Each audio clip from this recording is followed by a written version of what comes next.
Saudara-saudariku yang terkasih, hari ini Sabtu 25 Januari 2025. Saya Romo Siga dari Paroki Santo Yusuf, Surabaya. Dalam nama Bapa dan Putra dan Roh Kudus, amin. Kita bersama Bunda Gereja merayakan peringatan pertobatan Santo Paulus. Pertobatan Santo Paulus memang secara tiba-tiba dan istimewa. Tidak setiap pertobatan terjadi demikian. Biasanya secara diam-diam dan prosesnya cukup lama. Tetapi Tuhan menangani Saulus ini dengan tegas, dengan semangat berkobar-kobar. Sebagaimana ia mengejar para pengikut Kristus, ia menjadi rasul gereja muda. Meskipun pribadinya seorang pendobrak, namun dalam mewartakan Injil, ia tetap seorang yang sabar dan lemah lembut. Dalam waktu singkat, ia berhasil membuka gereja Yerusalem yang sempit bagi dunia yang luas. Pergilah ke seluruh dunia, beritakanlah Injil. Mea culpa, mea culpa, mea maxima culpa.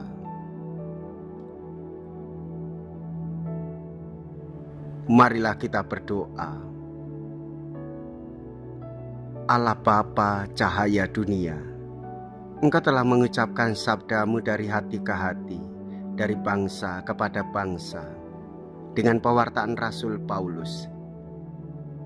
Kini kami mengenangkan pertobatannya dan memohon agar kami pun Kau tobatkan dan Kau panggil. Dengan pengantaraan Yesus Kristus Putramu Tuhan kami, yang hidup dan berkuasa bersama dengan Dikau dalam persatuan Roh Kudus, Allah sepanjang segala masa. Amin.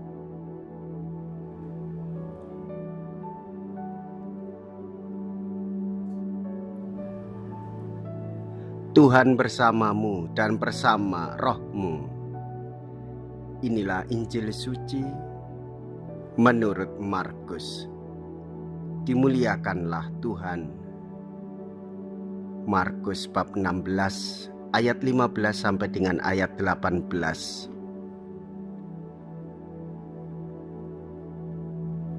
Sekali peristiwa Yesus yang bangkit dari antara orang mati menampakkan diri kepada ke-11 murid dan berkata kepada mereka, "Pergilah ke seluruh dunia, beritakanlah Injil kepada segala makhluk.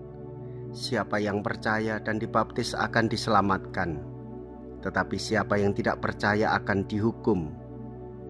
Tanda-tanda ini akan menyertai orang-orang yang percaya. Mereka akan mengusir setan-setan demi namaku, mereka akan berbicara dalam bahasa-bahasa yang baru bagi mereka. Mereka akan memegang ular, dan sekalipun minum racun maut, mereka tidak akan mendapat celaka. Mereka akan meletakkan tangannya atas orang sakit dan orang itu akan sembuh." Demikianlah sabda Tuhan. Terpujilah Kristus.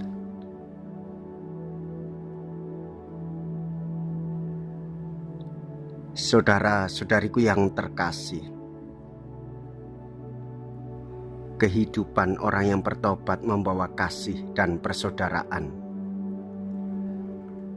Kabar sukacita Injil mengajarkan kepada kita untuk membiarkan hati kita mudah tergerak oleh situasi, kondisi, dan realita hidup dunia serta masyarakat dewasa ini.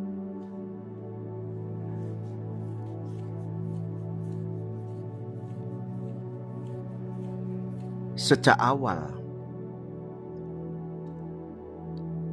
Allah telah memilih kita dalam panggilan hidup.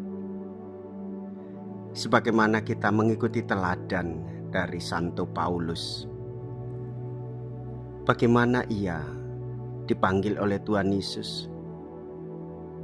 Dengan tegas Tuhan Yesus mengubah hidupnya. Dan Santo Paulus pun mengikuti Tuhan Yesus mewartakan Injil dengan penuh sukacita kepada bangsa-bangsa. Hendaklah kita juga semakin peka di dalam menanggapi panggilan hidup untuk mewartakan Injil.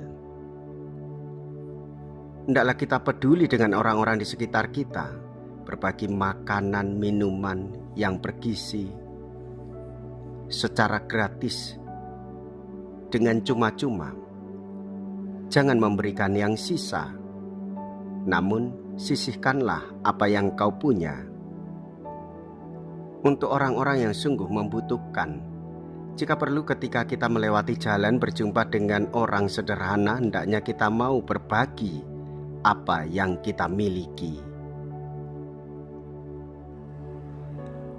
Jikalau kita berani menderita dalam Yesus, maka kita pun akan dipermuliakan di dalam Kristus.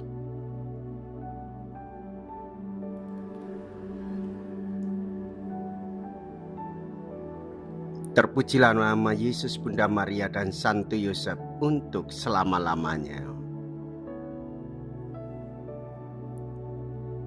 Marilah kita berdoa. Allah Bapa yang Maha Kuasa dan Kekal, kini kami membawa harta-Mu dalam wadah yang terbuat dari tanah. Bersama Rasul Paulus kami mohon agar di dalam diri kami yang lemah ini tampak nyata kekuatan Kristus yang dahsyat, sebab Dialah Tuhan dan pengantara kami. Amin. Tuhan beserta kita sekarang dan selama-lamanya. Semoga Allah yang Maha Kuasa memberkati saudara sekalian, Bapa dan Putra dan Roh Kudus. Amin. Saudara-saudariku yang terkasih, pergilah, ibadah sabda sudah selesai. Syukur kepada Allah.